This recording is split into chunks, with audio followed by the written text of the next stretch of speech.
espreguiçando, vocês vão ouvindo. Eu sou o Lucas Matias Alves, sou doutorando e mestre pela Pontifícia Universidade Católica do Paraná e membro da Aliança Paranaense de Doenças Raras.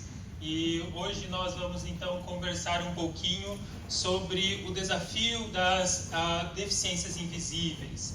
Se alonguem, se espichem e aí quando quiserem podem sentar-se.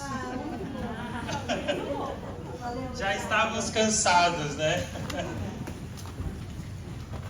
Pessoal, nós temos no Brasil raridades da arte e uma dessas raridades foi do movimento modernista, que foi a Tarsila do Amaral, da qual vocês provavelmente já viram essa obra dela, dos Operários, né? Que é uma obra de 33, em que a Tarsila vai fazer essa obra no momento em que nós estamos lidando com uma massificação do crescimento das indústrias no país, sobretudo em São Paulo. Mas por que isso é importante? Porque essa massificação, quando a Tarsila retrata esse quadro aqui, ele quer dizer o seguinte: são rostos das quais nós não sabemos o nome, são rostos das quais estão no nosso cotidiano e da qual nós não consideramos em sua singularidade, mas muitas vezes passamos por números. E esse é o desafio muito próprio das deficiências invisíveis. Porque quem que olhando aqui nós diríamos, você tem uma deficiência invisível. E a Tarsila do Amaral vai nos acompanhar até o final dessa apresentação. A princípio, eu sei que aqui nós temos um público muito misto, então a proposta é sermos mais de divulgação do que tão técnico. Mas é importante aqui só para conseguirmos diferenciar e depois conseguirmos caminhar para o conceito de deficiência, que é sobre a questão a diferença entre doença e síndrome, que não é algo fácil de estabelecer um critério, um marcador muito homogêneo, mas que nós podemos hoje pensar algumas informações que é importante, sobretudo, nem tanto para quem está dentro da clínica, mas para agora pensando em quem está na atuação na sociedade de modo mais amplo. Que dentro da doença nós temos uma etiologia, ou seja, nós temos uma causa que é mais bem marcada, e dentro da síndrome, de maneira geral, nós temos uma condição em que ela pode ter múltiplas causas e que essas múltiplas causas se articulam como uma condição própria daquele indivíduo e que não necessariamente incorra num prejuízo à saúde diretamente. Fica claro isso? Não é algo muito simples de estabelecer uma demarcação rigorosa. Teríamos que fazer alguma coisa mais técnica, mas para a nossa discussão já é o suficiente. Quando nós vamos olhar também para o conceito de raras, nós olhamos para um marcador de prevalência, da qual vocês já ouviram falar aqui. Ou seja, o que eu considero raro? Aquela doença em que a prevalência dela, em consideração aos demais, ao número de pessoas daquela sociedade, daquele grupo, tem uma frequência baixa em comparação ao total daquela população. Quando nós vamos transformar isso em números, nós usamos o critério que todos vocês, a maioria já ouviu falar, que é o de 65 pessoas a cada 100 mil. Só que nós temos um outro desafio, que é raro não somente porque tem baixa prevalência, é raro também porque é subdiagnosticado. Então, dependendo de alguns casos, se nós conseguíssemos ter um diagnóstico mais rápido, mais amplo e mais eficiente, muitas vezes algumas poderiam até quase que extrapolar esses números de 65 a cada 100 mil. Então, esses critérios de raras, ele é bem interessante porque ele é um critério relativo. E quando nós vamos olhar para a experiência clínica de diagnóstico, tanto da equipe de saúde, etc., nós vamos encontrar exatamente esse ditado aqui, ó.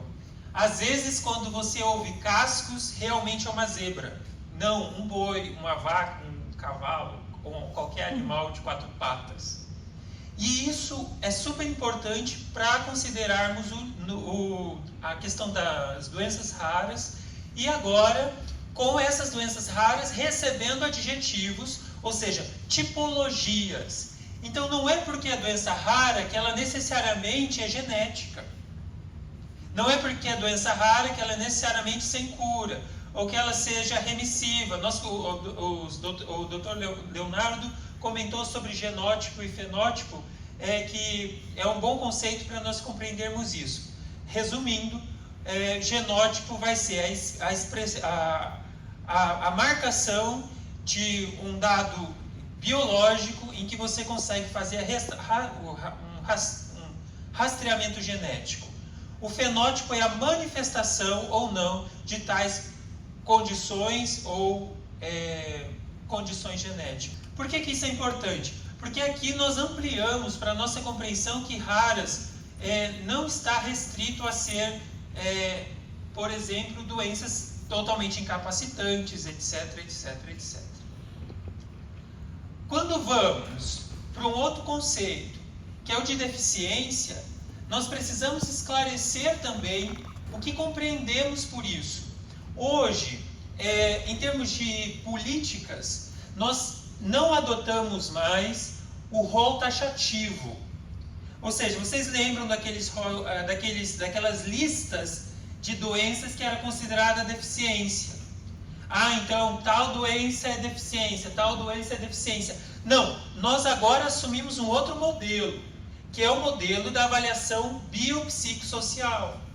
Isto é, que não necessariamente por ter uma doença rara seja uma deficiência, mas que essa avaliação vai ser fundamental para nós considerarmos esses critérios aqui, ó.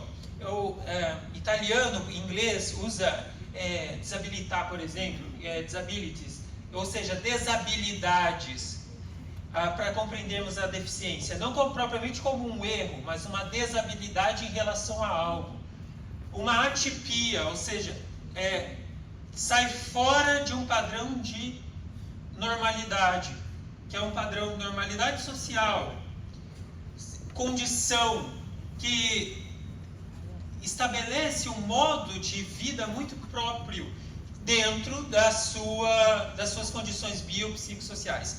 Isso aqui é bem importante, porque esse é o critério hoje que nós vamos começar a ver, já estamos vendo, como políticas públicas e como garantia de direitos pela avaliação biopsicossocial, que atualmente, como um critério, nós não temos um comitê estabelecido. Nós temos o trabalho que o INSS faz para te dizer assim, sim, você tem em geral, quando você vai fazer uma solicitação, mas nós não temos um comitê que diga assim, que seja multiprofissional, porque não é apenas uma questão fisiológica, então não é apenas o laudo do médico dizendo que você tem uma fisiologia, um aspecto fisiológico patológico, não é suficiente, envolve outros aspectos, e aí, para esse aspecto, nós precisamos de uma comissão, da qual ainda estamos engatinhando, para ser bem sincero. Então, aqui, dentro dessa discussão, já pode não ser comum a todos, mas eu trouxe isso daqui porque é importante, nós não estamos discutindo de quem é que vai ser o mais diferente de todos. Nós estamos discutindo de como nós podemos cuidar para que as pessoas, em suas individualidades, as suas necessidades próprias, sejam respeitadas e também tenham o seu espaço garantido de direito. E aqui, então, eu trago esse exemplo muito interessante, que aqui faz uma distinção para vocês, entre igualdade e equidade, né? Então, todos recebem um banquinho e outros recebem em igualdade, recebem todos um banquinho, e equidade, aqui nós temos a verdadeira inclusão. Então vamos lá. A deficiência invisível ou seja, oculta, eu não tenho um acesso imediato ao fenômeno expressivo, em que eu olho para você e digo assim, você tem uma deficiência, como se eu não tivesse um braço, se eu tivesse alguma manifestação de primeiro contato. E aqui vem a seguinte pergunta: ela é deficiência invisível, mas é deficiência invisível para quem?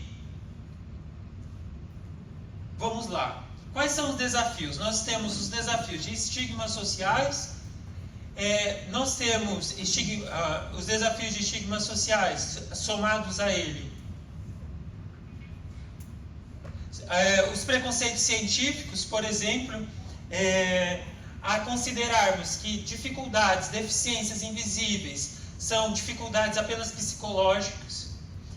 O descrédito das dificuldades, então, se apresenta uma dificuldade, como você não necessariamente encontra um marcador que seja fisiológico e verificável externamente, muitas das vezes posta em descrédito essa sintomatologia que essa pessoa apresentar. E aí, do aspecto social, nós encontramos a vulnerabilidade econômica que essas pessoas enfrentam e também a falta de adaptação e inclusão. Agora, a Kelly comentou algo que é bem importante. Quanto às vagas PCDs, nós temos um desafio imenso. Por quê? Porque vaga PCD, você vai lá para ver qual é a vaga, qual é telemarketing, administrativo, empacotador, em geral com salário de um subemprego, de pessoas que têm necessidades que exigem um custo de vida mais alto. Então, há um problema social sério com a questão das vagas PCDs, porque você não consegue ter acesso mesmo que essa pessoa tenha uma qualificação, né? Então, não temos pessoas com deficiências dentro dos nossos cargos com maior remuneração. Precisamos ser muito sinceros. Aqui, então, por fim, no aspecto social, destacaria que um privilégio não é garantia de direitos. Aqui é um ponto muito complicado, porque nós enfrentamos, as associações de pacientes sabem muito bem disso, que nós enfrentamos que, se eu falar com fulano, eu consigo tal coisa. Isso não é garantia de direito, pessoal. Isso é privilégio. Garantia de direito é, via administrativa, eu consigo chegar ao exercício pleno do meu direito. E aqui, então, no aspecto social, nós enfrentamos gravemente esse aspecto. Para a equipe de saúde, aqui eu coloquei equipe de saúde, ou seja, quando vamos pensar em equipe de saúde, pensamos não apenas os nossos médicos. Equipe de saúde são os enfermeiras, fisioterapeutas, todos os nossos profissionais, psicólogos e afins. Nós precisamos levar em consideração o cuidado integral e, no caso da medicina, a medicina participativa, né? Passou da hora de nós pararmos de ter que ficarmos restritos unicamente ao parecer exclusivo dos médicos. Nós precisamos que seja feita a medicina participativa, abandonando o modelo paternalista, onde o médico dita tudo e nós não fazemos parte das decisões do nosso processo terapêutico. Aqui não desconsideramos o conhecimento científico. Medicina participativa não é ignorar o conhecimento científico. Feita essa ressalva, voltamos. Precisamos da medicina participativa. Segundo, se desconhece, pode ser no posto de saúde, no hospital, se desconhece, encaminha para quem conheça. Prescrição das associações de pacientes. Os médicos, a equipe de saúde, precisa ter conhecimento para encaminhar. Opa, teve o diagnóstico, eu sei que você tem aliança para de doenças raras. Você vai para lá e lá você vai encontrar, além de medicamento, de tratamento, porque o cuidado é integral. E assim como encaminhar assistência social, como por exemplo, encaminhar defensorias públicas e coisas do tipo. Por fim, para as deficiências invisíveis, nós temos hoje o cordão de girassol, que altera o estatuto da pessoa com deficiência e que exige que seja acompanhado com um documento comprobatório, pode ser um laudo ou o SIDORA, da qual nós recomendamos fortemente. Por fim, eu queria falar com os pacientes que estão aqui. É um convite a vocês, que vocês façam as pazes com o corpo de vocês. Eu sei que os dois pacientes com doenças raras e doenças invisíveis lutam muito, e que muitas vezes o corpo quase se torna um peso. Mas eu acho que é a grande ousadia de vocês, enquanto o mundo pede que a gente seja forte o tempo todo, vocês acolham o corpo de vocês como a casa de vocês. E que esse corpo seja também um corpo amigo. E reconciliar-se com o corpo talvez seja um dos caminhos das quais nós estamos lutando. Lembram dessa figura aqui? Vocês olham para eles, vocês não sabem o nome, mas nós temos esses pacientes aqui. Nós temos o Charlie, Ana Clara, o Deide, a Núbia, a Giovana, que é filha da Andréia, a Daniela, a Clarice e a Linda Franco, que são pacientes com doenças invisíveis, deficiências invisíveis, e que estão esperando o nosso apoio de lutarmos por ele. Aqui vocês têm meu contato. Muito obrigado.